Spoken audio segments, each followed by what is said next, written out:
This week in PlayStation, we're only talking about God of War Ragnarok spoilers because this is PS I Love You XOXO.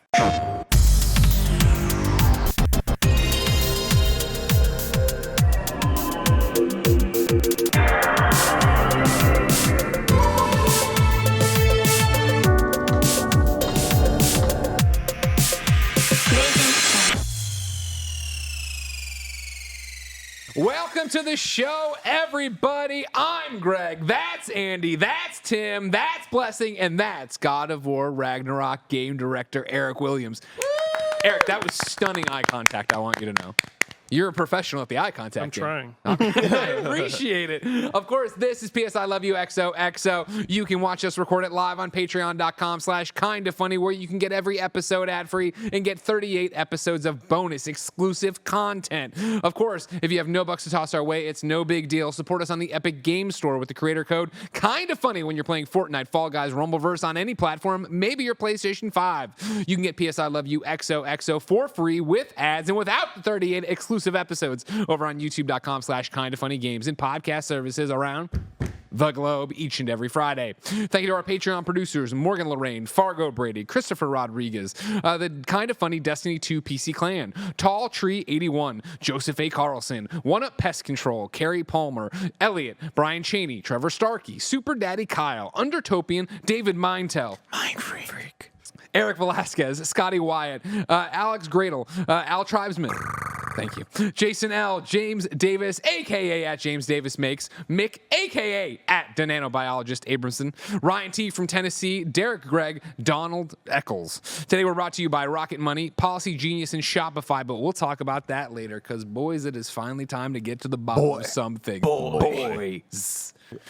Eric, how do you feel right now? You made a game called God of War Ragnarok all by yourself. You went into the back end, you made some rocks, you smashed them together, you made this. Beep, boop, beep, boop. But it's out now. And it's been out by the time people see this even longer. We've had your opening weekend. By the time this goes up, obviously, I've had 2 weeks under the belt pretty much. What does that relief feel like? I don't know. I mean, it's like we're done with the game. No big deal. And that's PS I Love You, everybody. Yeah. Fun for you. Don't worry about it. I didn't say I was here to entertain. No, it feels good. And I did not make the game by myself. There's of course. Thousands of people that put their heart and soul into it. And, you know, I'm just glad it landed. And it seems like people are liking it. Did you guys enjoy it? Yeah, that's pretty good, man. It was all right. Yeah. Not bad. We'll take that. Not bad. Okay. Good. Could be worse. Here, do me a favor. Bring your mic in a bit closer, and then rotate it just a little bit since you're talking at like us. that? You're Okay. crushing it. Yeah. Great. Thanks. Tim, where do you want to start? I mean, I just kind of want to start on looking at God of War 2018, jumping to God of War Ragnarok. What were the goals kind of going into it from a story perspective, at least, of like what you were trying to achieve differently than the first one? It's a hard question to answer because we weren't really trying to do too much different in terms of like the story because it wasn't done. You know, it's like you don't want to be like, oh yeah, by the way, you liked all that stuff, and then we're just not going to address any of that and just move on to something completely different. So we needed to figure out a way to, you know, build upon what was there and then also add, you know, new stuff because that's what you need for your story to progress forward. So I think the real key was like coming up with, you know, are we going to do it in 2 or 3 games, which we sat and debated quite a bit. And then finally we got to a place where we were like, okay, 2 is going to be it. And then the bar log made the final call. So once that's done, you know what you're doing. And the final boss. Yeah, he's definitely the final boss. Then he gave me like 3 guidelines that had to be met. And he says, Ragnarok has to happen. The kid's got to leave at the end. And Brock's got to die. Damn. And Wow. He's doing Brock like that. Yeah. What's his beef with Brock? He's the family dog, as we say. So that's what's going to hurt the most. But once we were given that, it was pretty much free reign. And then it was like he would check in every now and again because he was off doing whatever he was doing. Sure. And, Nobody knows. you know, he's just, I don't know, I think he was sleeping a lot, to be honest. But, you know, it was cool because we have good trust between each other. We've worked together for over 20 years. And so he would check in, be like, yeah, that's cool. I think that might be a little weird. You know, he's like, why is Kratos going to sleep all the time? I was like, don't worry, it all makes sense. You got to keep the one shot. You're like, we're keeping the one shot. Don't worry, we figured it out. Was that difficult to do? Because that was one of the things that stood out to me, right? We're playing God of War 2018. I think so many of us were, you know, very obsessed with the one shot. We're like, oh man, how in the world did they pull this off? And also like shout out to how well this grants such a good cinematic presentation to the game.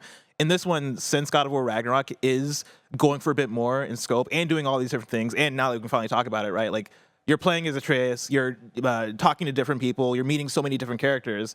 Was that ever a thing where it was like, do we have to do the one shot the whole time? Like, how do we simulate sleep? How do we simulate going to different places? Yeah, I mean, I had people, the day they said, oh, he's going to direct, like some people were already coming by, like, we're not going to do that dumb camera thing again, are we? And it was like, yeah, we're going to do it. So they all walk away sad, looks like that, old Hulk, and he's walking down the road by himself kind of thing. Yeah, exactly. But we kind of reframed it as a problem of like, okay, how can we push it? How can we do things that would make people go, whoa, what's going on right now? Yeah.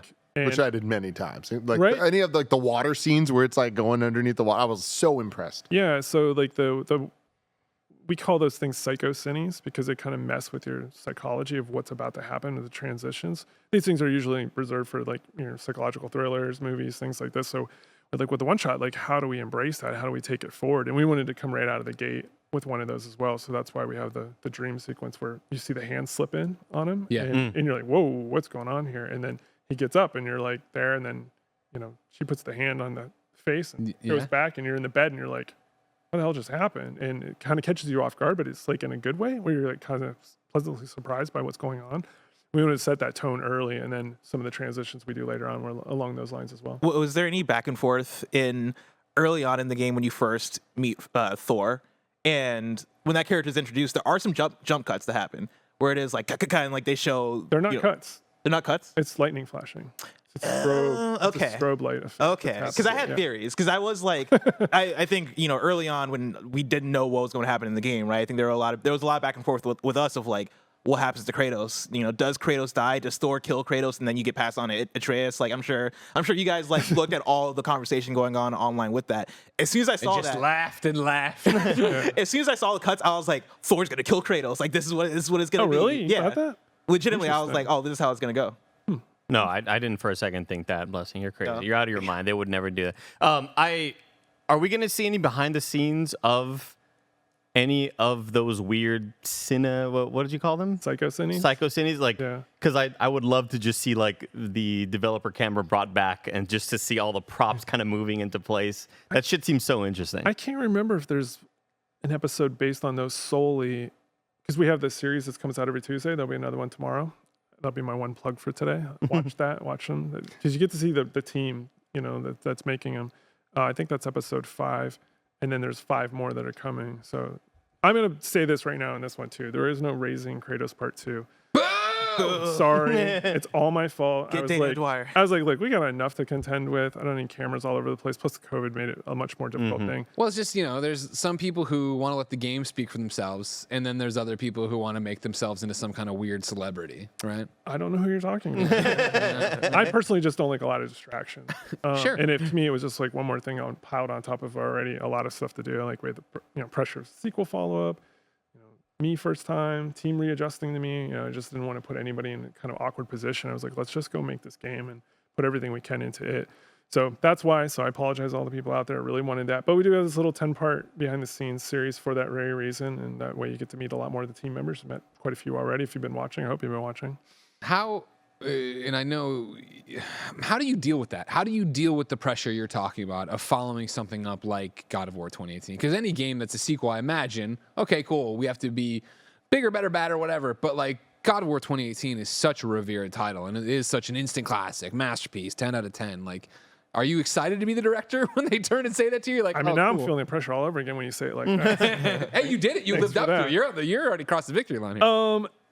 I always look at it more like it's a responsibility. Like I've been with the franchise since 2004. So you do not want to be the person that messes it up. Yeah. But also, there's a lot of people that their jobs rely on this. Like you can't bomb a game like this. For like sure. You have to be in the pocket. And, also there's just that chip on your shoulder that, it's like, my buddy can do it. I've been doing it a long time with him. Can I do it too? So there was a lot of that, like kind of all mixed together. And everybody in the team took it differently. Like some people, the pressure was almost unbearable. Yeah. To live up to that hype. And other people just kind of like move through it. And, you have to kind of figure out a way to like bite-size the project. And because if you just look at it as a whole, you're like, this is impossible.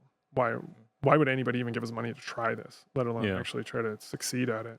So you have to figure out ways to get the team to buy into little concepts here and there, and then you get a little bit of wins, and then, once you get enough wins in the win pile, you're like, okay, we might have something. We're feeling ourselves. Yeah, and the playtest feedback starts to come back, and you're like, okay, this half sucks, but over here, we're getting some wins. Let's now focus on that and try to get that up. And then you get to a place where you're like, okay, this might work, that might work. And I'm making it sound like kind of dumb and silly, but it's so intricate. Like all the pieces we get into, we would take the entire show just to walk you through like one of those things like you were talking about. We could spend an hour just talking about that, like all the little pieces that went into it and how it was done, storyboards, blocking on the set, making sure everybody lands at the right time. Then you get it off to the teams that are going to take all that data, bring it to life. Then you get to get audio in there. Bear's got to go in and score it. It's just so many pieces. Then to seamlessly move in and out of it because of the one-shot camera in the game where it feels like butter, where you're like, I can't tell where the gameplay and cinematics end. Yeah. Like it just on and on and on and on and on. But that's the beauty of it to me, because what we do in all games, this is every problem you solve, no one has solved before and no one will solve again. It's singular. It's in this moment. And if you're on that team, only you do that. And it's almost like a badge of honor like that. It's like we made that in that moment and no one will do that ever again. One of my favorite things to come from God of War 2018 was Corey's video of him recording himself, seeing the reviews come in for the first time. And like this moment of realization of we did it. Like, oh my God, it's getting tens. Like, this is wild. And, Greg referring to like the pressure for you to like you and the team to do it again. And again means different and better and all this stuff. Like, was there a moment for you, recorded or otherwise, but of the team of like that realization of we just did it. We did the thing that everyone was hoping we could do. Yeah. I mean, for us at the studio, we have this big giant wall and there's all these wooden blocks on it of all the team members and all the games that the studio has shipped or helped with shipping. And there's always a spot left when a new game comes out. And so we had a, little group session. We're all there, and I had the wooden block for Ragnarok and get to put it up there. And then outside my office on the far wall, there's these big, huge, I don't want to say they're like 6 foot by 6 foot. They may even be bigger than that. These big murals of the games. Every game Santa Monica's put out. And there's been this blank space for a year staring me in the face, and you look out there and it's just like greatness, and you want to put one up there. And it's almost like when you go to Staples and you see all the banners hanging from the rafters, you know what I mean? It's like that kind of I thought you meant the store. It's not even called that anymore, is it? Like that shows how old I am. Yeah, they changed the name.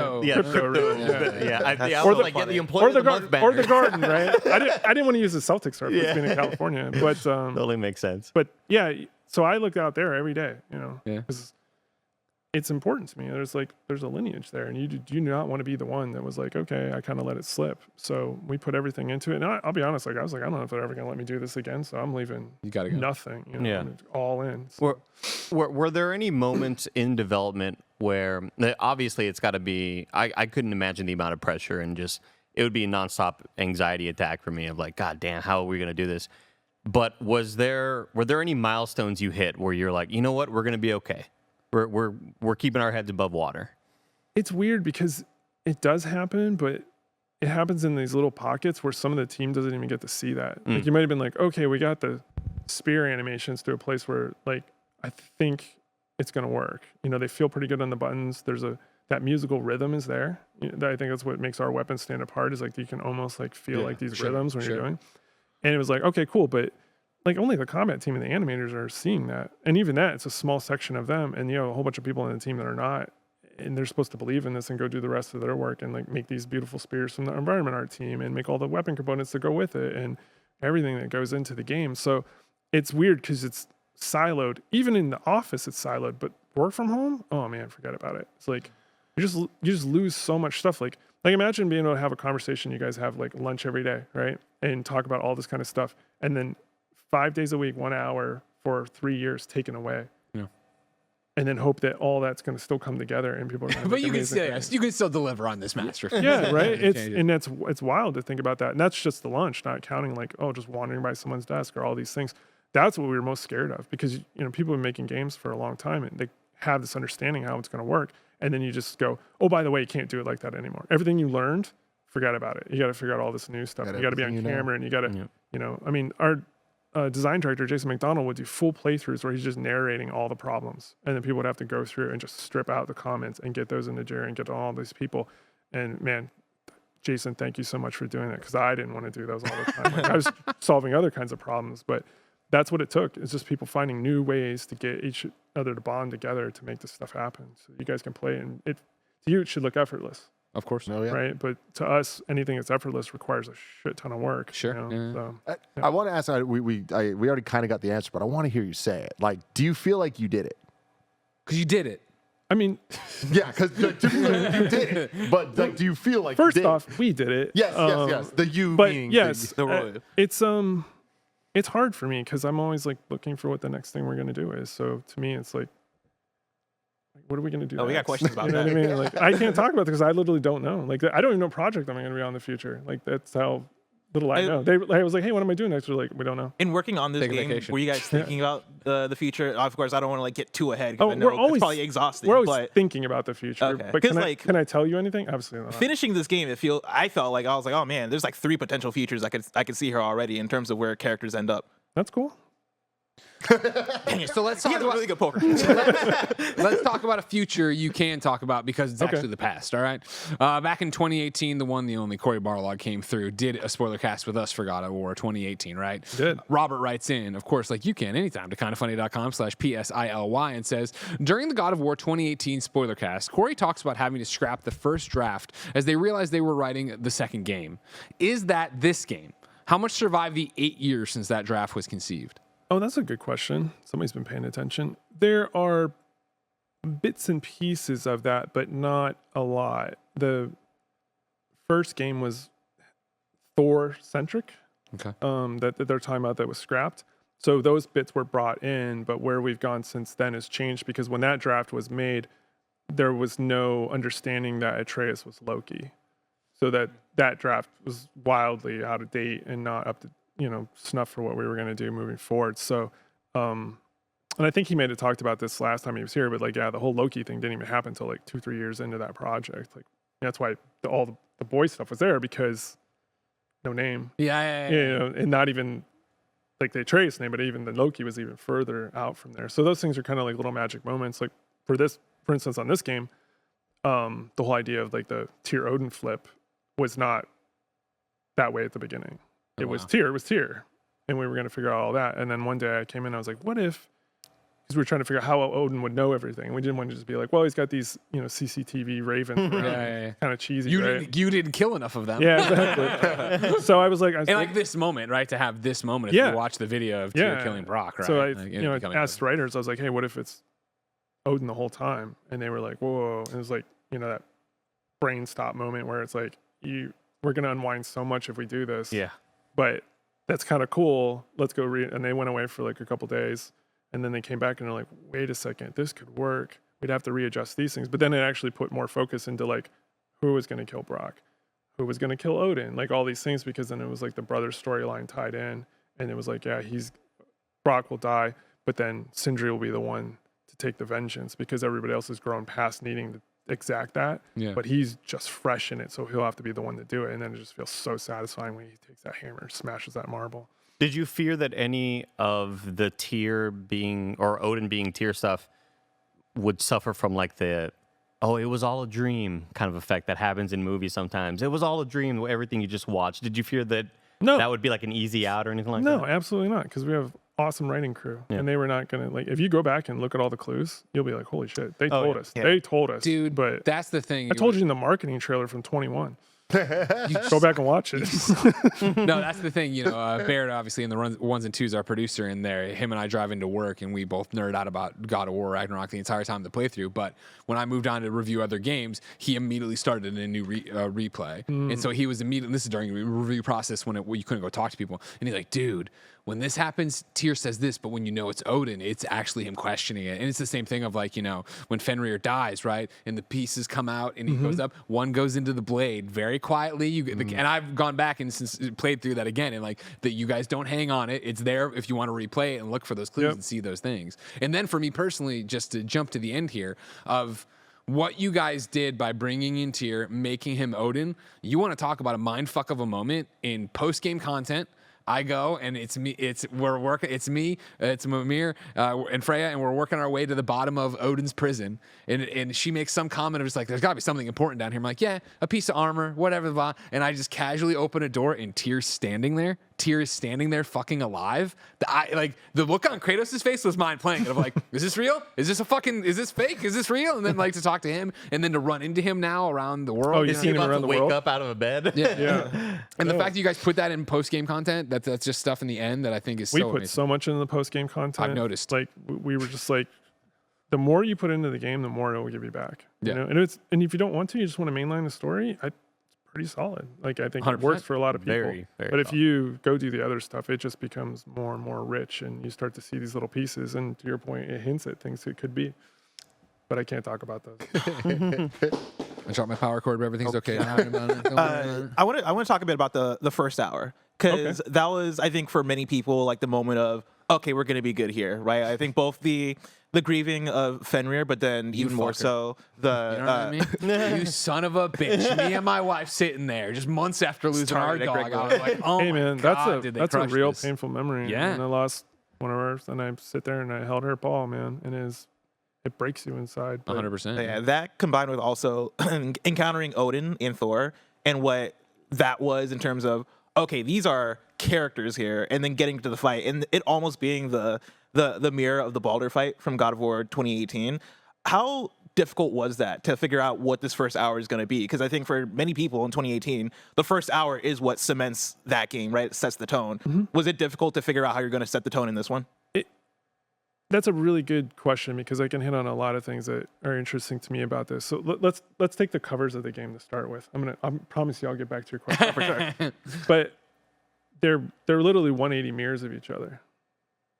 Like where they're looking at the boat this way, if you flip it around, is where they're opposite looking in Ragnarok, and the lake is frozen. They're in the same spot on the lake essentially. And that was kind of like the thesis of these games, that they're like 180s of each other in certain ways. And so the opening of 2018 is this kind of slow, like what's going on, because you have no idea. So you have to get acclimated, you know. But you have this mystery, like why is this like a funeral? We're starting with this. We're cutting down a tree and all these kind of things. And this, we wanted to be like bang, bang, bang, bang, bang. Like we're like, holy shit, there's so much going on. Like I can't not be impressed with this, and I want to know more at the same time. But it's on multiple fronts. Where that you were just like, well, who is this? Who's this kid? And why are they together? And what are we gonna do?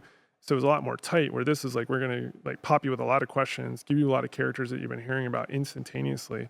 So it was done on purpose. And then to your point about the Baldur and the Thor fight, this whole game is playing off him coming and knocking on the door. Like Baldur knocking on the door is the first god that shows up. Then Thor shows up. Then Odin shows up. Then Freya shows up. Everybody comes to Kratos' house. But the end of this game is Kratos going to Odin's house, and you do not want Kratos coming to your house. You know what I mean? Yeah, so it's yeah. like these aren't like small things. We set this up to have this run, and some people don't even pick up on that. But there's a washover effect that does pick up, and it's why it feels so good, because you're like, this is exactly how it should be, because we've seeded you to get you there where you're like mentally prepared to take it all in. The fight itself, if you look at all the pieces broken down inside that Thor fight, the whole way the statue gets destroyed is all foreshadowing things that are going to come. You know, like even the part where the Kratos gets flung backwards and he throws the axe and it cuts the spear, and the spear almost comes down and he goes clever and he just knocks it out of the way. Well, what is the weapon that kills Thor in the end? There you go. The spear. Right? And it's all that kind of like fate. You're never going to, if you can't change, you can't escape it. You know what I mean? So if you stay on these roads, and there's all kinds of stuff, like the way the shield gets broken and Kratos' shield gets broken, like all that stuff in that fight. There's just huge little metaphors if you go back and look They know at the what they're whole doing. thing. Yeah, I know it sounds like I'm bragging now, but I feel like it's like, no, I that's fucking love that. that's those little We touches brought want you to here for feel that. away. We want to. This is what we're looking for. Yeah. What was the reaction to to Thor knocking Kratos into the loading screen, being like, "I'm going to kill you," and I'm not done. Yeah, with that you. So- Kojima moment. So I almost cut that a couple months Oh my God! Thank God you didn't. before, because we couldn't get the screen to look correct and then get the subtitles, because like the way the engine works, so those are two different things. It's going to death screen and all this kind of stuff. And then I kind of threatened it a little bit, and then somebody went in and just like banged it all out, and they were like, check this out, like on Monday, and it was like they were like, we can't get rid of this, so they came in to save the day. This moment, right? I was just like, we're It's finished such when a I say Kojima we're freak finished. out. Yeah. No, and this is 100%. our homage. Like we love love that. video games. Yeah. You know what I mean? And so where we can fit those things in, and it worked in the mythology, because there's also a part about this, like a lot of people don't know, but that Mjolnir has this ability to bring these goats back to life. And we were never going to show that because it's kind of weird and obscure, but we were like, we'll do a nod to it by him bringing Kratos back to life with the hammer. So it even has that storytelling. You made me look like a real April Fool here, because of course on an episode of PS I Love You, not only did I call a Norse professor from the University of Missouri, I emailed her and got a response, and I was like, hey, wait, in Norse mythology, will Mjolnir come back if called? And she's like, no, it won't. And I was like, got it, we got him. We got him on something. And then Thor's bringing Mjolnir back and forth, left and right, catching it left and right. Yeah. I don't like you playing fast and loose I with love the Norse snap mythology. too. You like the snap? Yeah, I love the snap so much. Yeah. The left-handed thing was like really important too, because it's another thing that you may not notice right away, but all the other characters, because they're coming right at you in the screen, they're also right-handed. So Kratos comes from the right and they come from the right, and you can gauge the combat visually in a certain way. But because he's left-handed, it's just like when you encounter a southpaw and boxer, and it messes your whole world up. And that's why he throws you off, and your timing is a little messed up in the beginning, just because he's left-handed. You mentioning, almost removing that sequence. Were there any moments in the game that you either really fought hard for, or other people in the studio were like, we have to have this, we cannot remove this? Oh, there's so many. I mean, like honestly, the whole game, because there's so many little moments that people were like, "Do we really need this?" And I'm like, "Yes, we do." Like, I know it's hard to see right now, because when it's rough, you're like, "This isn't really making a difference." You know, a simple one is like when Angerboda hangs upside down at the end of the little log climb. You know, you see her, and then she flips down, and it's like she could have just been standing there and delivered those lines. And that's like expensive. You got to shoot that animation. You got to line it up. You got to do all this stuff. You got to blend it in and out. It's like, it takes time. And when you have like 300-400 of those things across the whole game, it adds up real quick. But it just shows her personality. And we wanted her to come off playful in this moment, you know, and like almost playful to a point where it's disarming to Atreus, because he's never encountered anyone like this. He's around a bunch of adults. And it almost gives him like license to be a kid then. Yeah, on top of that, right? Yeah. So it was like those little moments with her, and just, I mean, there's a really good one with Thrud where she's trying to spread the doors apart because she's strong, and then he shoots the arrow through, but he doesn't give her the heads up, and then the door spreads and she falls on her ass, you know what I mean? And it's just like, again, because they're in over their head. The kids are not there yet. They're out there trying, but they're all like young indie. You know, it's like you're going to be that guy one day, but you're not right now. Yeah. But we can see the glimpses of it. Yeah. Sure. I mean, like when Atreus tries to crack open his first chest, right? Yeah, right. Oh my god, yeah. So great. Now I have a question here that I think ties into what we're going on here. Mike wrote into kindafunny.com/PSILY and says, was wielding Mjolnir ever considered as part of the game? And if so, can we blame Endgame for getting there and stealing your thunder? No, you can 100% blame me for not being able to wield Mjolnir. There's many reasons. One, it just doesn't make sense. I mean, the axe was literally created to go opposite it. So, like, why would you then take on? It'd be like taking Darth Vader's lightsaber. Yeah. You know, it's like a little weird. I know a lot of people aren't going to buy that, so I'll go with the more like dev-sided part of me. I was like, and I told the combat team this. I was like, it's too easy. It's expected. Yeah. They're going to know how it's going to play. It's not going to feel fresh and new again. We're going to give him the OG weapon. We're bringing him full back. And they were like, what's that? And I was like, we're going to do the spear. And they're like, a stick? And I was like, yes. You guys are going to make the best stick anyone's ever seen. I believe in you. I fucking love that. And they did, right? I mean, Yeah, it's like, 100%. I put that spear up against any spear you've ever played in a video game ever. And it just, the mechanics alone are awesome, but the storytelling behind it. You know? And that, to me, is my favorite thing about it, is that I think that the weapons of the God of War franchise are so iconic, so intertwined with what makes the game special. And it's like, of course, look back to 2018 even, where it's like we're introduced to the Leviathan axe, which is something we wouldn't expect Kratos to have, but immediately fall in love with it. And then as you play through the games, getting the Blaze of Chaos back. In this one, there was that question of, are we going to get Mjolnir? I'm with you, where it's like, it doesn't quite feel right. It's too similar to the axe. Like, what could they do? And I just love that not only was the spear cool as hell to use, not used the way I would think it would be used in terms of being a weapon, but also just the story bits to make this thing that we are being newly introduced to feel as iconic and special as the other weapons, I think is like the ultimate testament to quality. If we take those three core weapons, right? So the blades were gifted to him out of a river of fire and lava, right? The axe was gifted to him by his wife. he doesn't have a weapon that is him. Now he does. This spear has his blood in it. It's his weapon. It's the thing that defines him as the person he is. You know, he's the general first and foremost. Sure. And we brought that back out, and I think it really resonates with people. Start seeing him go with it. I think building it up and framing it in the way where you see Sindri going down that chute, and you're like, what the hell is going on? What's all this clutter on the ground? Because you really have no idea what you're in store for until you kind of. And Barrett's right on it with all the B-roll. Dude, it's an awesome scene. I love this scene. I think it's such a cool concept, and I'm sure this comes from some sort of mythology that I'm just not aware of, but I just love the idea that it's this thing that replicates, and it's just really cool.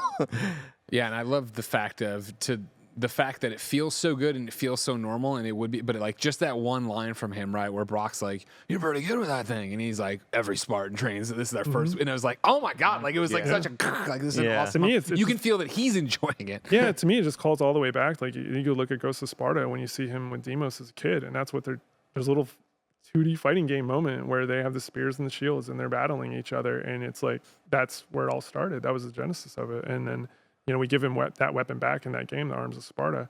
So I was like, we want to see it in the Norse realm. What would he look like with that in the Norse realm? And one of my favorite parts is the whole idea about the ring itself is the collapse. It's elegant for game design too, because we don't have to throw another big long pointy stick on him. But we also wanted to work that into where it meant something. So in the Heimdall fight, it goes like 1, 2, 3, and then you finally clip him with the right hand. But he hits him and he clips him with the ring. That's what leaves that cut. You know what I mean? So even when he finally lands a punch, it's with Draupnir that he lands that and cuts his cheek. And it's just those little attentions to detail the team look at, and it just makes it everything. This scene helps cement Brock for me as well, right? Like him blessing the spear was a thing that I did not expect to actually get to me, right? Especially Brock being not visible to the mermaid that comes through, and then Kratos turning to him and being like, no, like I forget the exact line, but something along the lines of like, no, I need a real blacksmith to like bless this thing for me. Let's go. I was like, oh my god, this is fire right here. Yep. I want to talk about the mythology side of things, because when you look at the obvious the Norse mythology of it all, right? But then there's also now this more mainstream modern take on this, which is the MCU. And the first game, we kind of got hints of it where we heard about character names we knew of. But this game, we're dealing with Odin, Thor, Loki, Heimdall, Mjolnir, like all these things that we all have preconceived notions of. Did that affect anything? I mean, we look at stuff. We're not blind, but we've always looked at it from the point of view. There's the Rosetta like type descriptions, and then there's MCU, and then we're going to be somewhere in between there with our own. What we've always said is the God of War paint. Like our Greek mythology is not accurate to Greek mythology. It's set up for what we need to do and how we're going to tell stories. So we're going to manipulate it. There's certain things we like. You'll read like, oh, Thor's got red hair. Cool. We like that. Let's make him, red hair and big red beard. But then also it's more about the storytelling behind the characters that matters most. Like we knew Thor was unmatched. So if you take someone that has that ability, that power, they don't need to grow in any way, shape, or form, like emotionally, or like mentally. They can just be a child, because who's going to stop him? So he's just this giant man child. He just does what he wants whenever he wants. And the only person he even cares about is Odin, and he won't give him any attention because he's too busy doing all the other stuff. So he's just perpetually stuck almost in this like weird, like drunken Peter Pan state, And that was interesting to us because we're like, that's fun to explore because it has a lot of stuff that's grounded, which the new God of War has a lot of grounding, but it also gives you this vehicle into the mythology. By understanding these softer human insides of them, you're like, okay, and then you start to buy in, and we get you in that suspension to disbelief, and then bang. You're like, whatever they say, I'm in with, and you ride along without questioning it too much. And that's when, movies and books and stuff like that are great, when you stop thinking, because it's easy to think, right? It's like what's one of my favorite quotes is like, comparison is the thief of joy. And the moment you start comparing it, you're not paying attention anymore. And you're just like taking all the fun out of it for yourself. It's like, just get in the pocket and ride along and see what happens. Well, I think you do such a great job by establishing these characters that way. You know what I mean? Both in terms of, a Thor, in terms of any of the people we put in there, but especially in terms of Kratos, right? And the fact that, like, I was prepared to start up and, eventually wield Mjolnir, get in there and have it be that Kratos and Atreus were father and son, but they hadn't grown much while they hadn't been on camera and stuff. So to start up this game and be so pleasantly surprised to find them being that buddy team, that they have grown, they have changed. Again, Kratos, I think having grown so much to get to the point of where he's at in this game. And again, like every time where I'm like, oh, I see what they're doing. They're going to tease that there's going to be this rift. And of course he's going to be mad. And even when Kratos finds out about that and like is angry, he's not angry, right? He's not mad. He's not Kratos. He's going to yell, Calliope, and He's disappointed. Exactly. But even then, he's not even disappointed in like the way you let me down. He's disappointed in the way like Why you don't kept you this tell me, from bro? me. You can talk to me, man. Exactly. And like even to see the growth of Kratos and Mimir, right? When like Kratos walks in and like Mimir is actually counseling him and he's actually listening and they call each other brother and they're doing this stuff and it's just like, And he's like a oh legitimate my uncle. God. Yeah. Yeah, 100%. That was Let alone at the end. that was like super important to us to like show it, not tell. We could go on and talk all day long, right? But it's just like anything. Like you guys work with a lot of people, and there's like people that talk, there's people that do stuff, and you know who you have respect for, right? So we wanted to show that. That's right Corey out of the Barlog. gate. Yeah.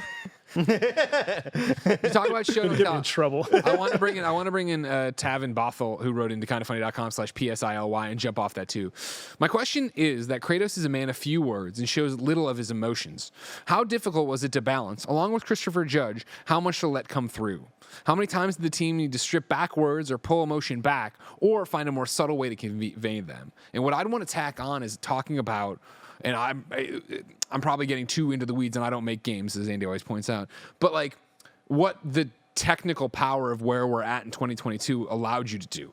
Because for me, like being in the tent with Kratos and Atreus the night before the siege, right? Like the emotion on this man's face, and I say man, right? Like, I mean, like it's the most real I've ever seen in a video game. Like you know, this is when we just did our, not just, but recently did our God of War 2018 re-review. And the number one question to PS I Love You was, man, I can't wait to see what Greg thinks now that he's a father. And playing through that first game, I'm like, I will never be this disconnected from my son, so I really didn't feel much for it. This is the scene that broke me. In the front, you broke me, making me think of my dog that passed away this year. In this one, you made me think of how much I love Ben and how much clearly Kratos loves Atreus, let alone how much Atreus loves Kratos. Because there is that moment, right, of like, they walk up, and here are the two tents. And Atreus like, I get my own tent, and it's not, and I was like, he doesn't sound excited about it, right? And he's like, yeah, warrior shit. He's like, yeah. And then when he comes back in here, it's just like, oh my God, you know what I mean? Of just like, the growth and the character and like right there of him chewing his cheek, like, you know what I mean? Like as somebody who on camera all the time tries to hold back crying, like I know exactly every pained emotion in this man's face. Yeah, I mean, there's a lot to unpack there. Yeah, sorry. No, that's okay. No, I love these type of questions. I mean, first off, that scene was, you know, our narrative director Matt Sofo's wearing his heart on his sleeve. You know, he's got a young boy at home, and you know, Rich Gobert the same way. Those two come together for that scene, and it was just, he was like, this has to happen. Because I was like, are you sure you want, I mean, he comes in, it's going to make him feel a little soft on the way to Ragnarok, potentially. You know, some people are going to call that. He goes, no, we're going to set it up. We're going to make it right, where it's the only way it should happen. You couldn't think of it happening any other way. And, you know, you trust good people, and Matt's good people, and Rich is good people, and they got in there and they took care of that scene. When you get to set with Chris, then that's a different thing. Because he really puts it all in. And there are days where he's like, I got two in me. There's other days where he'll do it 15, 16, 17 times. You know what I mean? But like, this is one of those ones where you're like, you're only going to get so many because he's going to put everything into it. And to your point, you know, he'll be right on that line and we'll call cut and then it'll drop and the tears will roll and all that kind of stuff. Yeah. And it's wild. He can just hold it. Just waiting for you to say it. And it just shows a professional he is, you know, but actually how much he cares about this character. Like Chris really, really cares about Kratos as a character, you know, because it's easy to come to work, but I don't think Chris ever came to work. He came to like embody that character. Sure. And so, you know, it was just a pleasure working with him on all that kind of stuff. I want to talk about Atreus because I'm a documented Atreus hater from God of War 2018. Oh, you're a Atreus? I'm a hater. Exactly. Right, like replaying God of War 2018, I hit a point where I was like, oh man, this kid is such a kid. He's annoying, especially when he gets into God mode of like I can do anything and starts killing people. The son is a jerk mode. All Yeah. the whatevers. The amount of time he says what. Also, shout out. That's Have the you moment ever I been love. around an 8-year-old, by the way? Oh, I mean, yeah, but like, he's really an 8-year-old. But like, shout out to the moment in this game where he was like, I think he's having the vision, right? And yeah, he has like all the younger versions of himself when he sees all running his back and forth. terrible Sees all the deeds. whatever. And they keep saying whatever, and I'm like, you did it. You did it. You brought me back. You referenced the stuff. I loved Atreus in this game, right? I That's think awesome. teenage Atreus worked so much better on me, and I wanted to ask you, like, how in the world did you capture a teenage Atreus, right? Like, how difficult was it, especially with him having a different voice, him having a more developed personality, him having the moments where he's like, shit, and then like Brock or either Brock and Cinder, I forget which one, but him and Kratos being like, bro, watch your mouth. Yeah. How was that? I mean, the cool thing is that Sonny's like almost exactly the age. You know, he's come up as the character. So on this game, I think he was, 14 to 16 when we did the primary shooting. His voice kept changing, which was a whole different problem. But we took care of that. Peter Brady problem. Yeah. But and then Sonny grew a lot as an actor. He'd done some things in between the games, and he was pushed by the people he was working with as well. To be like, before it was like he could just be that wondery kid and just kind of like question things and kind of skate on this. This time he had to like carry scenes. There's no Kratos there.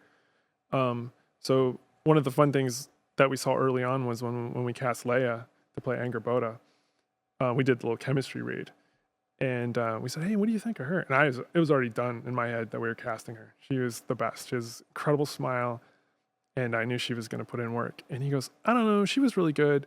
I think she'd push me a little bit." And we were like, check mark. You know what I mean? And then the first day on set with the two of them, it was awesome. She came and she had all her scripts memorized. And and he was still looking at some stuff and checking, and it was just like, that was the last time that happened. You know what I mean? Like he was, and they pushed each other. And when you play Ironwood, I mean, love it or hate it, because I know it's a divisive level, but they come through like as kids. Like, 100%. You're like, I've had that conversation, or I know what that feels like, or how to like, somebody's having a bad day as a kid and you're trying to like, F that, let's just go to the park, or let's go do this, or go to the mall and play video games or whatever. And you just pull them out of it. And I think it's sometimes there's a little bit of criticism on that stuff where it's like, well, they wouldn't do that, or they would be like this. It's like, dude, you remember like somebody be 14? There's a million things going rattling around in your head. And I think they really come through as kids. And it's a testament to, one, them being that age. And then two, I think the writers and everybody, we really got into like telling stories. Like, hey, I did this when I was this age. And being okay to be embarrassed of them. Like telling embarrassing stories about like this, because if you're not embarrassed of the person you were 5 years ago, you haven't grown. So you should constantly do that throughout your entire life. So trying to go all the way back, like for us, some of us are like 30 years ago now. But that's what we wanted, because it gives everybody a different way in. You can remember being a kid, or you can remember back to being a kid, or if you're a parent now, like yourself, you come from a different angle, and the story just opens up in so many different ways. Yeah, you do such a great job of driving that relationship, having them be kids, seeing them grow to what I think is a believable point, right? At the end, when Atreus is like, I have to go off, I have to do this on my own or whatever. And he steps out to talk to her. And again, we're the parent sending our kid off to college, right? And you look at them having that conversation, they got it and they're going to be okay. Yeah, like that little sequence at the end where they're having the moment and Kratos is watching. We didn't write any dialogue at all. I just went to him, I was like, look, you're going to NYU. You're going to USC. One of you's getting on the airplane. I don't care who, but have that goodbye. That you're hyped for each other. That you're both going to go and succeed. And you're going to crush it together. And they just went over and they ad-libbed the whole thing. And we ducked that audio because it didn't matter what they were saying. Yeah. It was the emotion that needed to come through that scene. And they both brought it. And then she gives him the marble. So that, it's just a good little moment. And you get to see him like a man. Like for the first time, this young man is going to go out and try to conquer the world, and she's going to go do her thing too. And that she was able Drop out of college. She was able to step. Actually, I don't like graphic design. Step past that whole prophecy that she was involved in as well, so she could have her own agency. And that's what we really wanted for all the characters in the post game as well. You run into them, and it's like their lives are still moving forward. 100%. They have things to do. Like this isn't just like hard stop, game over. Yeah. Which I love. I'm sorry. Which I love because the way like. We just watched that scene. And real quick, while I'm here, just to get it off the table, Dave Norridge wrote into kindafunny.com/PSILY and says, at the end of the game, after Atreus speaks to Angrboda, he appears to look up and nod at someone off screen before turning and nodding at Kratos, then disappearing. Am I right in thinking this? I know you wouldn't say who it would be, but he's not, right? I always read it as that he's like looking up like, this is the next step of my journey. I'm about to go do this. Yeah. Just making looking sure. at the binary suns type. So anyways, I was right. Dave was wrong. Got it. But when, to your point of the living, breathing world and the fact of that, and like so many, I love open world games. I love action adventure open world games. I love finishing it and then doing side quests. And Didn't play Elden Ring though, but okay. wasn't that great of a game. Keep going. I mean, come on. There's only one game of the year this year. Whoa. Am I right? I'm not getting involved in any of that. That's for the people to decide. But when you play a game, an action adventure game with a good story and really engaging gameplay, and you want to keep playing it, right? Unlike some other ones. Sometimes the side quests that you've left can feel like busy work. And the way you guys frame this story, where of course Kratos comes around the backside, opens the shrine, looks, and then my interpretation sees that he's going to be revered by people, that he's on. I assume that he's on a righteous path, that he under this moment where, again, this man who held off on crying in the tent, knowing he's saying goodbye here, kind of breaks down at this moment, right? In my interpretation, and tell me if I'm way off, of looking at this and being like, oh my God, I can be redeemed. I'm on the path to redemption. I'm a good person. I can be these people's, not necessarily God, but hero, champion, general. Then going off and doing all these things and running into people and having all these side quests, to me, I felt so empowered walking out of this, because it was like, let's get to work, guys. It's us, and we have to clean up our mess, which I know they actually have a conversation about. They actually want to go off and do. Yeah, someone asked a question earlier about condensing down lines and things like that. I believe it was you, Andy. And this was one of those moments like where we first had it, and he was saying a lot of stuff before he came out to them, and I was like, man, this is not Kratos. Like, Chris needs to wear it on his face, but we need to trim it down. And I finally got to a place where I was like, you know, when Mimir asked what he saw, and I was like, just leave it at that and have him say a path. Because the text in the game the whole time is the path that they're walking. Yeah. And I was like, this is a new path that he's going to walk. And it was like one of those peanut butter chocolate moments where you're like, happy accidents. That's it. Perfect. Just that. And then, you know, when Chris heard that and he dropped it, and then when he drops it with that voice, you believe 100% that that's what they're about to go to. 100%. So it's just like magic sometimes. Like these things kind of like collide, you know, after spending so much time together. It almost like figures itself out if you're listening. I want to go back a second, right? Talk a little bit more about Atreus, because I think one of the big turns in this game is the when Atreus is sneaking out, and then all of a sudden it's like, now control this character, right? That you've not controlled in a God of War game before.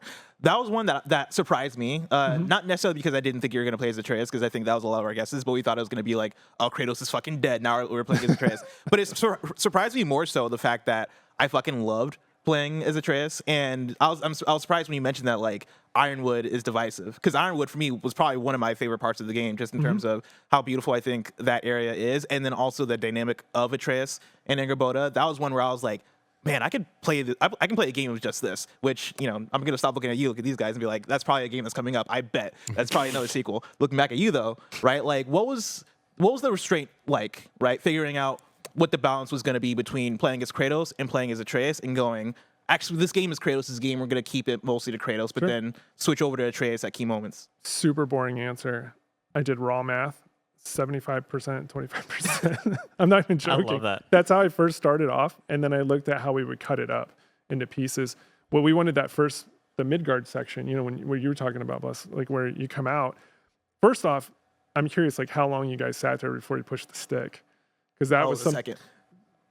Did you hang on for a minute? Yeah, or did you probably just like go right 2 in? seconds before I was like, oh, they're doing it. Let's go. We saw sometimes in playtest people were like, okay, this cinematic, when's it going to end? You know, and then they'd push the stick and you would just see their face light up like, holy shit, this is happening. You know what I mean? So that's fun that everybody has a different experience.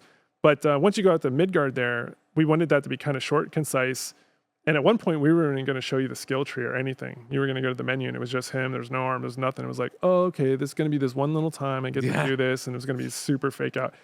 And then we found out that it was like, no, it's like holding too much back. So we were like, let's open this up a little bit more and let them know this is not going to be a one-time thing. And then Ironwood then was like the big bet. Like, and I pushed it the whole time because we had the levels like cut up into like tiers, and Ironwood was at S tier. And then it was like Svartalheim, Vanaheim, Midgard, and then like the Creation Realms, and then Asgard was in there somewhere in the middle of all that. And the team was like, really, we're going to bet it all on this thing? And I'm like, if we can't make him like him here, no one's going to like him. And so that was a really, really big bet. And I think it comes through because of the dynamic. The kid's dynamic is just so strong in there. And even the stuff with Yala and the animals and the race back home and Gryla, the grandmother, you know, it's like, I remember having that moment where you're like with someone and something happens bad in their family and you just don't know how to console them at all, but you're there and it's like, you don't need to talk. Let's just go do something, you know, let's go throw rocks, skip rocks, do whatever, you know. It's also putting all those little childlike moments in there as well was like very, very important. But it was just raw math. Did you, That's awesome. because of it being raw math, did you have any idea of like, maybe we don't give him a skill tree since you're not going to be using him a whole lot? Are there any things we should hold back here? That was 100%. I was like, no, if we're going to do it, we're going to do it right. Because anything you take away from him wouldn't be there. The only thing we didn't do is give him the full armor system and the stats, because it didn't translate to the companion, and it caused more questions like, well, how do I deal with him now as a companion? What does his stats mean, and all these kind of things. So we did leave that out, and then it would, when Freya companion then comes in, that would even cause even more chaos, and then might also make you think, well, she's playable, you know. So we kind of left that neutral, and then obviously there's a time component, you know, and just getting him to be good, because we really wanted him to be solid as a playable character. Like when you're on buttons with him, you should feel just as good, if not better than Kratos. And we see it sometimes. We're like, dude, he's way better than Kratos on buttons, you know? So that's always like a win when you hear that. And other people are like, I don't like ranged characters, or I love ranged characters. So there's just a lot of risks that you take. As somebody who loves ranged characters, I was totally into it. Yeah. It was like, so refreshing how fast the melee was. Yeah. Oh, Like, I'm yeah. just so used to Kratos' bit like and then just to have him like fast attacking, I was like, oh, this feels great. The This feels evade awesome. is usually the clincher for most people. When he does that little sidestep spin, you're like, dude, that's Yeah. great. I Was it- remember texting some, I think Bless or maybe somebody from GameSpot talking about it and just being like, man, I think I like Atreus more than I like Kratos, at least in the moment where we were. And that's kind of where I left it. I was like, oh man, I could have used a lot more Atreus in here. Like I legitimately was looking forward to moments where I get to play as Atreus. But I think that comes off of coming off fresh of God of War 2018, and then picking up Kratos and being like, all right, this is like picking up from where I left off, whereas that switch to Atreus was so refreshing. To which brings me to the question of, was this difficult to keep from marketing? Because I know the talk around God of War Ragnarok is like, oh man, like, you know, it looks like a lot more 2018. Am I going to be playing as the same Kratos? Am I going to control the same? And the fact that the preview period ended right before that, you could do that. Was that like a thing where you guys were ever like, all right, let's shut them up. Like, let's show them Atreus. So they knew about it. They were never allowed to talk about Right. it. We had like this list of, I think it was like 7 things we're never going to talk about. It's like playable Atreus, Frey as a companion, extra companions, Brock dying, Odin tear flip, and there's a couple more the Crater. And I can't remember, there was 2 other things that were on that list that at that time was like, these are never mentioned ever. We're never going to talk about this. I don't care how much you think it's Deborah the best and Wolf, idea I to do. would imagine. We're- Deborah and Wolf? Wolf? Yes, Yeah, yes, Deborah yes. and Faye totally was one of those. But it was like, don't even bother asking. And then we all got off on the right foot, and they were like, okay, cool. And then right before we were getting close to launch, they were like, we should probably talk about this Atreus thing. Like, you know, they were worried that some people were going to feel like it was like the Raiden flip, you know, and like be negative on it. And I was like, no, I was like, the playtest show that the people love it, they're into it, and even when they're not, it's not enough of the game to break the whole game. So let's just ride it out. And you know, it's hard though, because they're worried about different things, and everybody's trying. It wasn't like they were trying to do anything bad. It was just like this, you know, they're trying to cover all the bases, and you want the best. You only get that one handshake when it comes out, and if you mess that up, that can just torpedo the whole thing. And if you spent 4.5 years on it, you don't want to do that. So it's tricky, and you gotta stick to your guns sometimes, even when everyone's telling you you're wrong. Before we jump tracks, this is one question, then Tim will kick it over to you. Robert wrote into kindafunny.com/PSILY and says, is PlayStation encouraging its studios to have more than one playable main character? We were not encouraged at all. I was going to say, yeah, like I assume That was a decision we made early on. This is funny because we made that decision before TLU 2 came out. I've been saying it for years. Naughty Dog out of original ideas and just copying No, Sony Santa look, Monica. they're very good at what they do. Don't carry water for Neil but, Druckmann. All right, we're on to him too. Like, I don't even know Neil, man, so I guess that's not that at We'll all. talk shit about Neil and Corey Barlog here. Thank you very much. You're gonna make me the most hated person without a Twitter on the Oh, no, internet. they see the quote and then they see it from Kind of Funny. They're like, oh, fuck. Idiots. We hate them anyway. No, but like games take so long to make. It's funny because some people ask you like, "Oh, did you react to this thing going on in the world?" It's like, dude, we've been in development for 3 years. Do you think you just put that in? No, Yeah. it's like not like that at all. And You hit I'm, the co-op button or yeah, the I'm extra button. terrible too. Like once I start a project, I won't play anything in the genre at all for the entire time. Like I made 2 exceptions this time because of COVID. I just had a little extra time on my hands, so I did play Ghost and I did play Oh, nice. Hell yeah. TLU 2. But that's pretty much the only games I played while we were making this game that were in the genre. I play other things outside of it. Was there ever a moment playing TLU 2 where you're like, fuck, we got to go back to the drawing board. This is too good. I mean, it's a bummer, but that's like anything. Like I went, and, see like Spider-Man, and like I'm like, oh crap, we had something like that planned. Like when he goes into that weird dream state with Mysterio, and then we have that whole thing what we just watched with the whatevers and all that. And I was like, are they gonna think we took this from that? And you get in your head about it.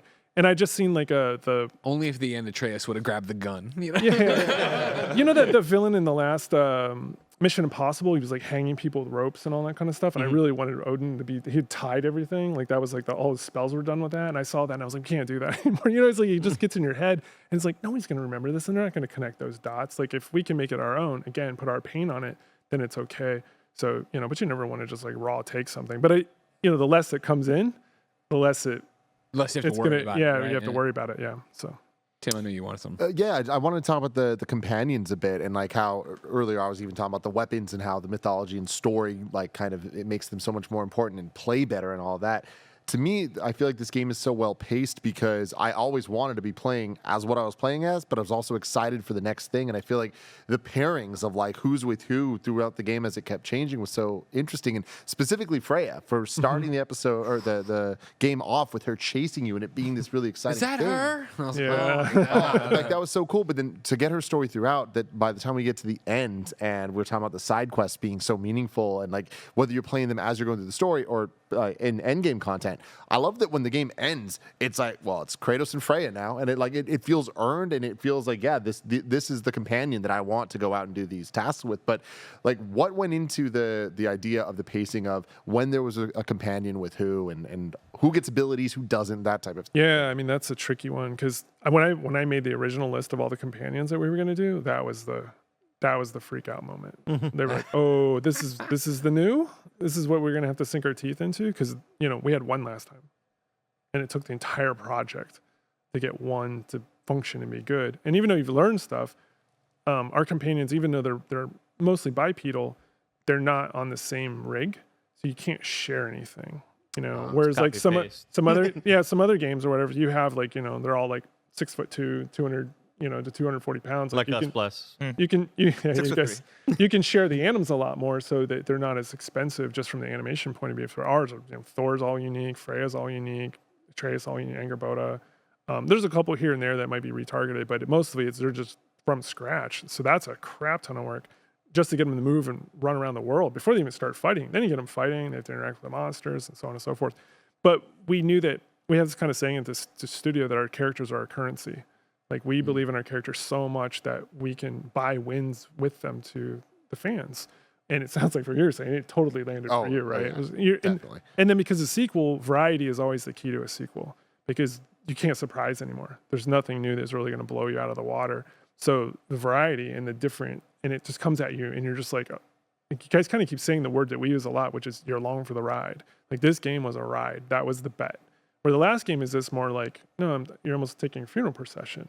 This is like, nope, we're going to hook you, and then you got to go for the ride. I said something to this extent when we did our review, but the amount that this game reminds me of Disneyland and everything Disneyland has to offer, because it is a ride the entire time, but I feel like the ride starts off as more of like a Pirates type. You're just here, you're on the river, like looking around at what's going on type thing. But then there's also like the Tower of Terror type like thrill rides that are just kind of interjected, like even in ways of the Angerboda section of once you go through that, the race with the wolves, all of it, but for it to end in that boss fight with the grandma, it's like thrilling, and it's like you don't really expect that type of thrill after what kind of feels like a guided listen to a story section. But like I loved how it really kind of felt like walking from land to land in Disneyland, getting the different experiences, and when you see the whole game as a whole, you're like, whoa, that wasn't just any one type of ride, it was many rides.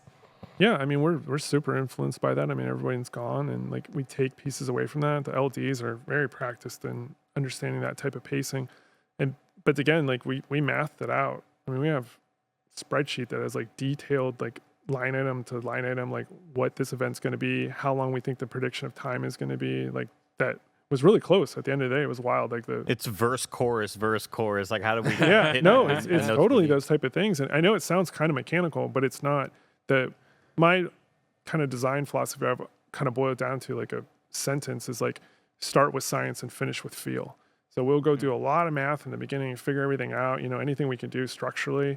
And then when we get it in, then we start, okay, polish this, sandpaper that off. Maybe we'll cut this down a little bit, attack on a little bit more there. Like Svartalheim's a really good instance of that because I had it pegged at about an hour level. And then the guys building it were really good and they kind of made a little bit more than we probably should have, but it was the first level we worked on, and that happens a lot. But it actually worked out in our favor because it gave more time to build up them being together as a unit.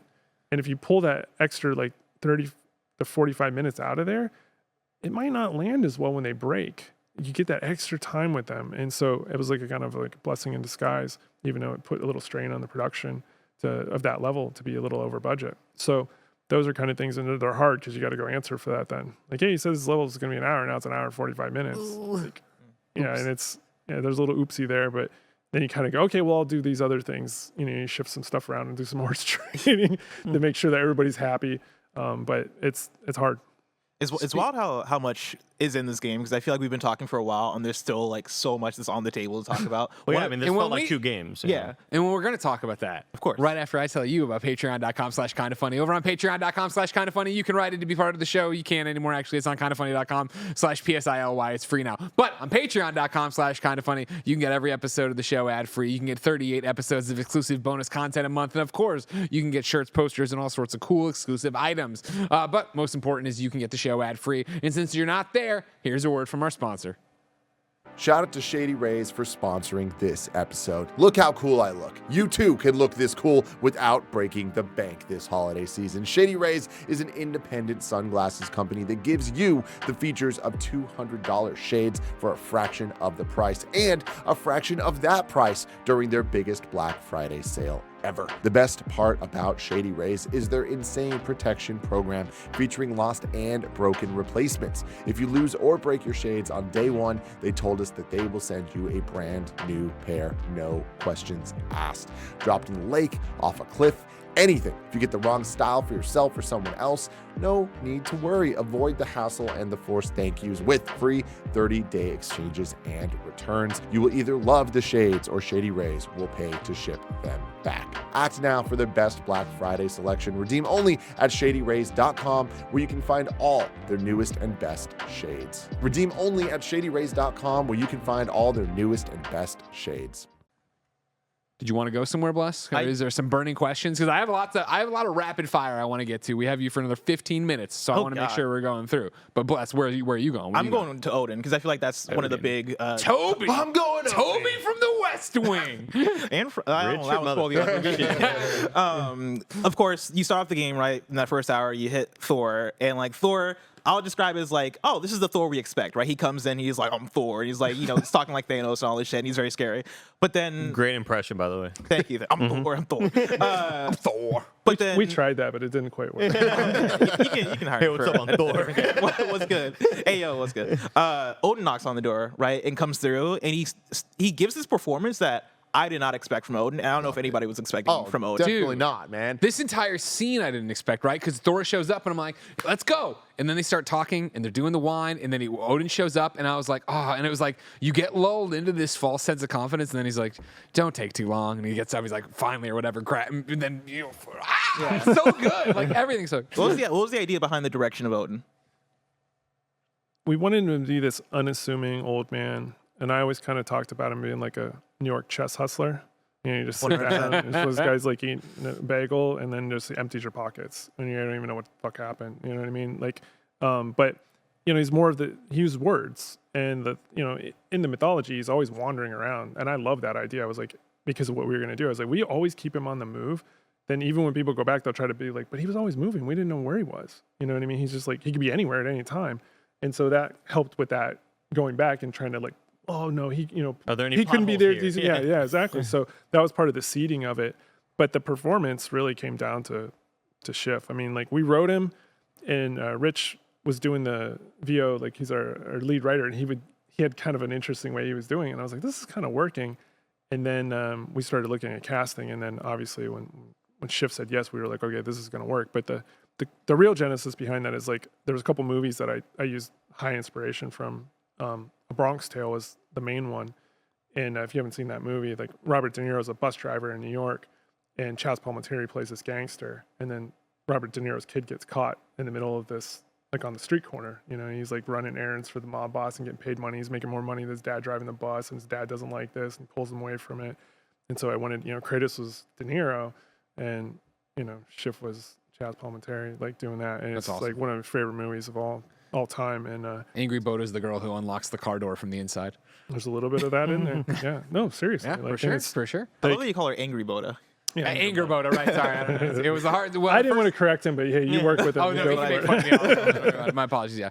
By the way, when we were introduced to Angry Boda, I'm just like, I want the MCU to just put her in everything. Like, Oh my God.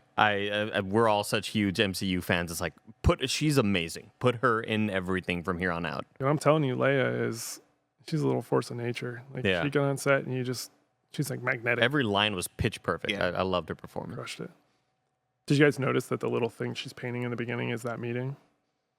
Huh. He's, That's cool. He's on his butt with the knife, and she's standing above him. Oh, yeah, I noticed That's that. literally what she's painting right now. That's awesome. I didn't notice that. Another one of See the like visions. the side quest at the end, right? Of like what opens up at the end, but like, you know, going back to the squirrel getting more seeds and like getting to go to that realm. What'd you think of Sung Won as Ratatasker? He's amazing. It's so good, right? So good. It's so unexpected, right? Like so unexpected for that world. But you know, the way Freya and Mimir talk about going there, and then you know Kratos getting to go, well, all of them getting to go talk to Inger Boda. You know what I mean? Walk over there and have a conversation. Let alone then, I think it's Mimir who dimes out that like, oh yeah, and the boy's like obsessed with you or whatever. He's like, shush, everybody shut up about it. Like, it's such a sweet moment. But then the way the characters revere their own world, the way, and what I think is so great is the way the game post credits works as its own kind of spoiler cast and works as its own like, hey, did you notice? Because like, you know, again, I'm having car rides with Barrett and conversations with Bless, but like when they are like, hey, did you notice the world serpent get knocked back in time? And it's like, oh man, it's like, oh man, if you did miss any of that or you didn't have somebody to talk to or you're not watching this show, right? Like there's these conversations that happen in there that pick up on those threads that I just think As somebody with such a terrible memory, there are so many moments that I go, oh, I'm going to try to bookmark that up in here. I gotta record this on the PS5. My PS5 hard drive yeah, mine is full of recordings to go back and watch references of. But like, That you didn't leak. yeah. Oh my gosh. It wasn't you. When all that shit was happening, I was like, oh my God, am I the one? I hope my PS5 is disconnected. We were stressed for sure, but it's over. You made it. You made it. The line in the Anger Boda post thing is the killer one is when he goes, oh, my son draws too. And then she says the whole thing like, yeah, he's pretty good, but he needs more discipline. And then Kratos just goes, chuckles, and he goes, I like you. You know what I mean? It's like what better cosign could you get? And I think that's the only time he's ever like laughed, period. Like in the whole franchise. Yeah. Because Chris was like, how do I do this? At first, you know what I mean? He was like, What's a Kratos laugh sound like? I've never heard that. You want some rapid fire? it's your guys' show. I do, Greg. Tk you. You know what? Be excited. I'm excited. You know what I mean? I want answers. Well, since we're there, let's start with This this. thing just made a God of War. All right, cut him some slack. Made a God of War. I'm going to give Jacob this. Jacob has a long walk in, but it's picking up where we are about lines, right? Okay. Jacob says, hey, gang, I'm about 7 hours into Ragnarok and already have some of my favorite funny moments / line deliveries from the game. Notably, when you get to play as Atreus for the first time and he tries to punch through the loot chests like his father typically does with ease, and the moment where Atreus tells Tyr, my dad likes loot, which was amazing, right? When Tyr is like, as I'm Greg playing it for trophies, running off doing whatever, and he's just like, what are you doing? He's like, my dad really likes loot or whatever. And then, yeah, this moment here I see my dad do this all the time. Another great gameplay help is we don't have what we need for this puzzle yet. Yeah. Love that. Oh, yeah. When you Great companions addition. tell you. Because the amount of times that like I had just restreamed, I was streaming or 2018 rather, my first playthrough since the game came out. And there were several moments that, you know, I have a terrible memory and I'm going back to puzzles and people are like, Andy, you don't have the thing for that. I was like, oh, thank you, Twitch chat. And in here, I had my own Twitch chat in the game with Trace being like, I don't think we got what we need for that yet, Dad. Great. Let's move on to the next I part. had a real quick thing there too with the weapons. I love that early on I start seeing, or maybe a third through the game, you start seeing like the yellow orby looking things around, and I'm like, well, this weapon's blue and that weapon's red. Yeah. I'm getting another weapon, and I don't think Mjolnir's yellow, so I think it's gonna be something new. So I was really excited. That's cool. That's cool you picked up on that. Jacob's question though, what are your favorite memorable moments and pieces of dialogue from throughout the game? Can you find any of that? The one that we knew was good was when this crew bust up on set was the whole when he was backing Sindri down, and Sindri's like, do you need a snack? And then Chris just said, I do not need a snack. And we were like, they lost it. We were like, okay, that's going to be a meme for sure. Like That's similar to I'm the fucking God of War. They didn't make the cut. Yeah, but the thing that was cool about that, not to take away from your rapid fireness of all these, but please. is that showed that the comedy could land. Much like when we did the 2016 reveal, like when Kratos goes, your deer's getting away, and we were like, if no one even chuckles or laughs there, like that part's gonna be screwed for the rest of the game. And then they did. So this was another one of those, like, you throw the test out there and it's like, okay, if that works, then we have a whole bunch in the chamber that we want to do, but only if that works. And then when we get some good feedback, it's like, okay, cool. And then just kind of let the writers go loose. Similar vein, JJ Maxey says, what's your single favorite emotional scene? Oh Man, there's so many good ones. We have, for me personally, just, obviously the dog stuff destroyed me, Yeah. but I love so much the quote of "to grieve deeply is to have loved fully." That's a good one. yeah. With Faye. Yep, Faye. Yeah. I want to give a shout out to Thrud and Thor, specifically like Thor. The reveal of Thor being an alcoholic father, and Thrud kind of talking to Atreus and working with Atreus to like kind of work through that. I thought that was a pretty powerful scene that I was not expecting in this game. Like that. You got any? The one.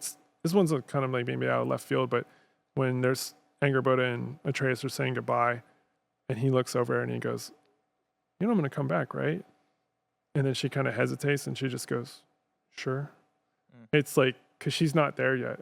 She's still in. I'm gonna be stuck here doing this. I haven't made the decision to go do my own thing, and it just crushes you because if you were to leave a good friend behind that couldn't get out of their own way to go and do something, that one always stuck with me. And Leia crushed that line.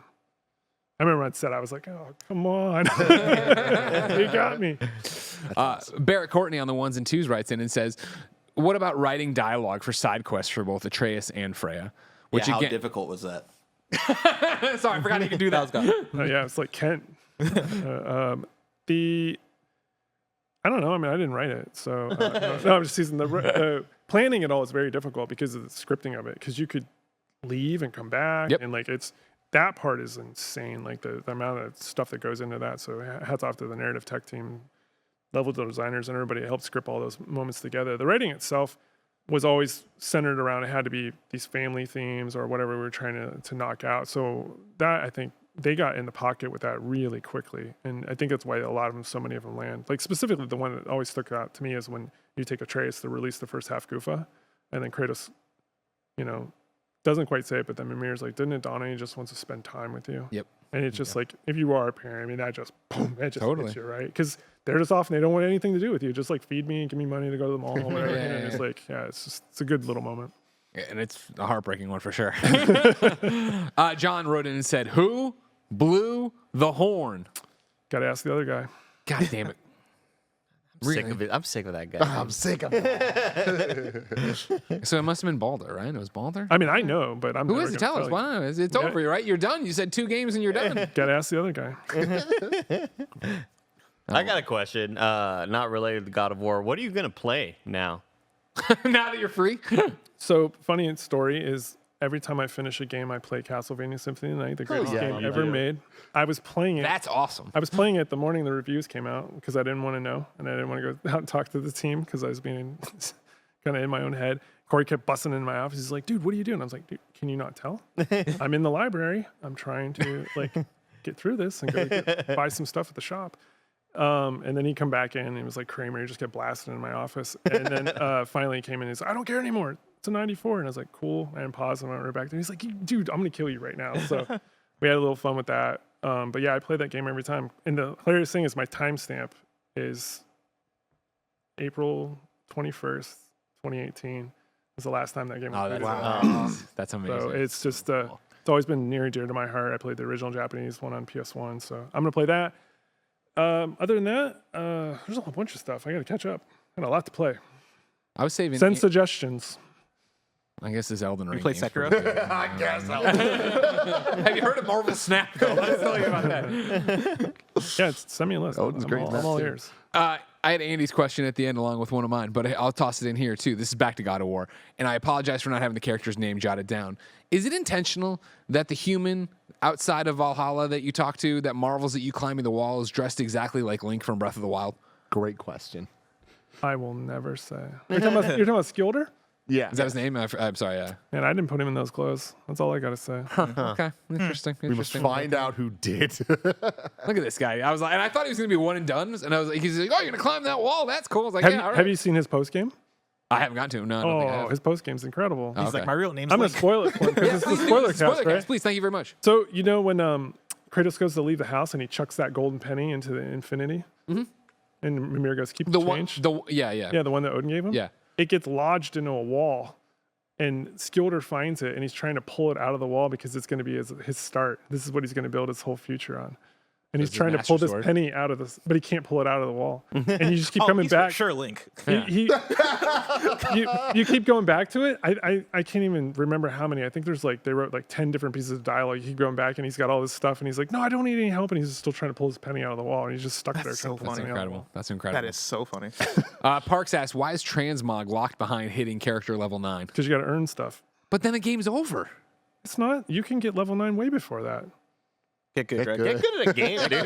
First off, Play none some of you three fuckers are platinuming, and I'm the one working my ass off in between baby diapers. You all can, right? once, You can all- once you get access to the Muspelheim, you can take Gear to level 9. That's true too, I guess. Yeah. A question not for Eric, a question for you guys.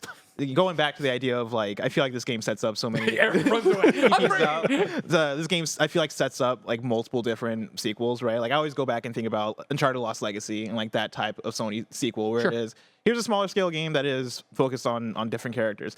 Do you guys feel like, going back to the Mjolnir conversation, us not getting to use Mjolnir and then us running into Thrud at one point and she takes off with Mjolnir? Awesome. Y'all think we're getting a Thrud video game? Like a Lost Legacy style God of War spinoff I that would is all adore about that. Thrud? I wouldn't bet the farm on it. I would hope so. Okay. Just an idea that I'll throw out there, I guess. It's a good Anybody idea. could be listening. These So are I would all love just to play this ideas. These are all just ideas. Just ideas. You know when you I'll do throw that, out we can't do it because then you can sue us and it gets all there. weird. Unless right? you figured it out before. Unless you conceived the idea before I said it. You know what I mean? You know what I mean? Sure, yeah. Yeah. Herman What Hulse other got ones some do you, what design other doc. games do you want to see now? I want to know all these man. spin-offs. I was thinking like Moonlighter, but you're Sindri. And you run a shop. That'd be you run awesome. a blacksmithing shop during the day. At night, you're going out to adventure and get items and crafting materials. Nice. We're almost done. I want to make sure I get a couple in here that this one got me. This one, I feel like such an idiot for not getting. I literally got it Friday night. I got this line of dialogue and thought that's funny and didn't, for some reason, I must have been tired, examined it at all. My dog Nick, 96 from Massachusetts, writes in and says, Mimir asked Kratos about a story he heard of him fighting in a tournament with princesses, automatons, and history's greatest musician. I'm assuming this is a nod to PlayStation All-Stars Battle Royale. Is it canon that Kratos also fought in Soul Calibur and against Shovel Knight? I'd love a cosmetic Shovel Knight DLC. Spades of Chaos. 2 little trowels on chains. There's a free idea for you. That's all awesome, by the way. Is that... I don't even know what to do with that. To start, is it a PlayStation All-Stars Battle Royale reference? Because I heard it, and it went, and Mimir's like, I'd love to hear that story. And Kratos was like, no, I don't want to tell that story or whatever. I don't know. Who writes the books that are all references to the? Oh yeah, that was First-party this is a group of people. I think it was mostly Anthony Birch and Adam Dolan and a couple of people. You're talking about the poems, right? Assisted poems. Yeah. Yeah. Those are Those are great. fun, yeah. Those are Great super idea. fun to work with the teams too. Like we'd send over stuff and they're That's like, "Oh, this is cool," and they'd be like send back and be like, "Hey, little like this," or like that. So we were really Setup happy for to get this in Bloodborne there. PC guys. All right. Yeah. You want to correct my dog Nick 96. Kratos was not in Soul Calibur. He's in Mortal Kombat 9. All right. It was a PlayStation All-Stars Kratos reference is that I in felt like an Soul idiot Oh, for is not he? getting. Friend. Yes. Which Soul Calibur is he in? I believe he's in the PSP version. Oh, okay. I wouldn't have played that. I Dude, wouldn't he have has played that. I Icarus take it wings and the back. whole deal. I take it back. He was better in Mortal Kombat. It's time. So here are like 2 quick ones and you're done, right? Okay. Bill is basically asking, is there any super secret ending or cutscenes that people haven't found? Like, you have the credits, and then we have the other credits after the funeral. There's one on a flash drive at my house that no one will ever see. Okay, Damn. good. I'm gonna get That's it. sick. Just speaking from other stories, just don't go to medieval times with it. Okay. And then Professor Boom X0 writes in and says, I know we got nothing for God of War 2018, but do you think we could get a DLC for Ragnarok? I don't know, man. That game is big. I think we put everything we had into it, so I wouldn't count on it. Fair It's answer. okay to be like Thanos and just go rest in your garden. Appreciate Playing that. Castlevania Symphony of the Yeah. Night. Hey, you guys can make it happen. You have the audience out here, the world. Like, I don't know what I'm doing next, but if somebody gets me that Castlevania license, we would love to make that. Oh, You heard it here first. Where's the headline? You're going better than that, Greg. all right, ladies and gentlemen. We I have also our just got marching in orders. so much trouble. Get to tweeting Konami and Herman Hulse and tell them that Eric needs to. Do you Make even it have happen. Twitter, right? I don't. Eric needs to do it. Eric, congratulations on God of War Ragnarok. It is truly an achievement, and thank you for spending your afternoon with us. Thank you so much. It's been awesome, guys. Thank you. Thank you. Oh yeah. Ladies and gentlemen, of course, this has been PS I Love You XOXO. Each and every Friday, usually, we come to you with a brand spanking new episode talking about PlayStation. If you want to support us and get it early, watch us record it live, get it ad-free, and get a bevy of content, like 38 episodes of exclusive content, head over to patreon.com/KindaFunny. For all your reviews, check out the Kinda Funny Gamescast, youtube.com/KindaFunnyGames, and podcast services around the globe. Thank you. Until next time, it's been our pleasure to serve you.